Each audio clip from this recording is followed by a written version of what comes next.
عمرو بن شرید نے بیان کیا کہ مسعود بن مخرمہ رضی اللہ عنہ آئے اور انہوں نے میرے مونڈھے پر اپنا ہاتھ رکھا۔ پھر میں ان کے ساتھ سعد بن ابی وقاص رضی اللہ عنہ کے یہاں گیا تو ابو رافع نے مسعود سے کہا، کیا تو اسے نہیں کہتا کہ مجھ سے یہ میرا گھر خرید لے؟ اس نے کہا کہ اس کا 400 سے زیادہ میں نہیں دے سکتا اور وہ بھی قسطوں میں دوں گا۔ اس پر انہوں نے جواب دیا کہ مجھے تو اس کے 500 نقد مل رہے تھے اور میں نے انکار کر دیا۔ اگر میں نے رسول اللہ صلی اللہ علیہ وسلم سے یہ نہ سنا ہوتا کہ پڑوسی زیادہ مستحق ہے تو میں اسے تمہیں نہ بیچتا۔ علی بن عبداللہ مدینی نے کہا، میں نے سفیان بن عینہ سے اس پر پوچھا کہ معمر نے اس طرح نہیں بیان کیا ہے۔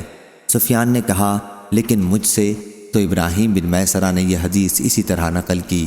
اور بعض لوگ کہتے ہیں کہ اگر کوئی شخص چاہے کہ شفیع کو حق شفاع نہ دے تو اسے ہیلہ کرنے کی اجازت ہے، اور ہیلہ یہ ہے کہ جائیداد کا مالک خریدار کو وہ جائیداد ہبہ کر دے، پھر خریدار یعنی موہوب لے اس ہبہ کے معاوضے میں مالک جائیداد کو 1000 درہم مثلاً ہبہ کر دے۔ اس صورت میں شفیع کو شفاع کا حق نہ رہے گا۔ صحیح بخاری حدیث نمبر 6977۔